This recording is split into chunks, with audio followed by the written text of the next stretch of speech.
I always say that the sword has two edges and political weapons are rarely sheathed, right?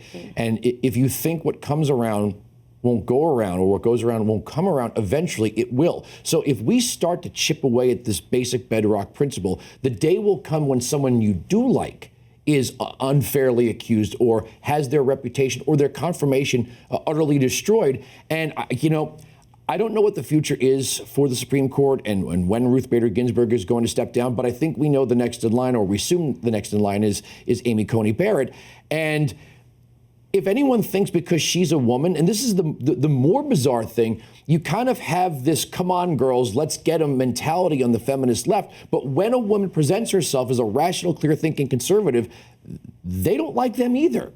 No, and we've seen this because they'll complain there aren't enough women and minority candidates in the lower courts, but the Democrats have voted against every single one. Filibuster. So is this like, Janice Rogers Brown got filibuster? I mean, so it's Priscilla like, Owen. Exactly. So this is not, this is nothing new, unfortunately. I think one of the reasons Molly and I wanted to write this book is because we realized they are going to try this again against the nominee, whether it's a man or a woman. They're going to try something. It might not be these same kind of allegations, but we want people to be aware. We need to hold people accountable for the bad actions they have had so far, and we need to at least know what the plays are, so we recognize them when it comes up again. I mean, I think a lot of people who were paying more attention and were already in the Senate perhaps during the time of the Thomas Hill hearings were a lot quicker to say, wait a minute, we don't want to go all in on this yet. We have to make sure that there's some validity to this, because you've seen it happen before. And unfortunately, I think it actually undermines many of the valid claims within the Me Too movement, because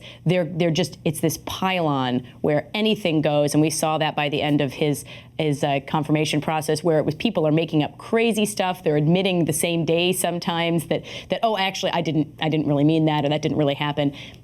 That's not good for anyone, and it really makes a mockery of the process. It's funny. It's almost as if the Democrats are led by the media on this, right? Mm-hmm. Whenever there's an accusation, and we see it happen on college campuses, right? If somebody makes a claim on a college campus, they become an instant celebrity. They get an instant amount of attention. And we've seen so many hoaxes on college campuses. And it's not right, but you're dealing with, teenagers and 20-somethings. When you've got some of these nighttime panels on CNN and MSNBC, and every one of these left-wing pundits is kind of, wagging their finger at Democrat senators and saying, you better not vote to confirm this person. It almost seems like that not only has an effect on senators, it's almost like they get out in front of it. I mean, Dianne Feinstein, like you said, she had every opportunity to turn over whatever evidence was given to her, to let Kavanaugh and his team take a look at it and say, okay, well, we can address this in the confirmation hearings. It was almost as if she sprung it on him to have maximum effect, which was purposeful to destroy his confirmation.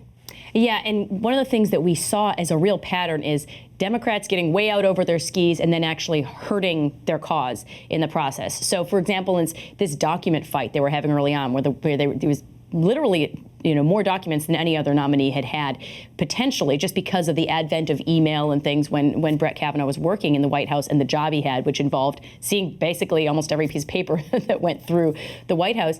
But instead of having a middle ground of let's compromise on a reasonable number of documents, which actually might have delayed the nomination because there were so many, the Democrats were pushed by the media, by sometimes their own activist groups who said, no, you need to go all out. And so they asked for basically every document in the Bush White House, even ones he hadn't had any contact with and seen. And that was what gave the Republicans the opportunity to say, okay, that's unreasonable. And even the moderate senators, even the Susan Collinses and Lisa Murkowski's of the world, are going to agree, nope, that's crazy. Let's just go forward with what we've got. So they're overstepping, and there's this repeated pattern. They overstepped, they come out day one and say, oh, he's horrible, and then they actually hurt their credibility down the line. If this continues, it's going to be near impossible for any president going forward to nominate and get and oversee the confirmation of competent people to the Supreme Court, right? I mean, why would anybody want to put themselves through this? If I were a circuit court judge or an appellate court judge, and I've already been confirmed, not very, no controversy, or maybe a slight amount of controversy. The world isn't paying attention to every single nomination, but once you get to the dance, right? You get to the big dance. Brett Kavanaugh's entire life was laid bare before the public, where he was even mocked for saying the phrase, I like beer. as if that was something controversial. That a Supreme Court justice would say, yes, in college, I drank beer all by myself. I mean, college students drink beer. That's pretty much what they do. But Brett Kavanaugh's life was literally laid bare. I mean, questions about his family. I mean, everything was laid bare. Why would anybody want to put themselves through that? Yeah, it was interesting when we were doing the interviews for Justice on Trial. We learned that actually Ashley Kavanaugh herself felt that same way. So Kavanaugh had a difficult 2 confirmation processes before, actually, because he got stopped the first time he was nominated, and then he got through it finally because the Democrats didn't like him back then either. But she was literally praying that he would not get the nomination. She thought he was clearly the best man for the job, but she said, we don't need this, and I know it's going to be rough. Of course, she couldn't have imagined how crazy it would get. I mean, it's really the most despicable confirmation process in American history.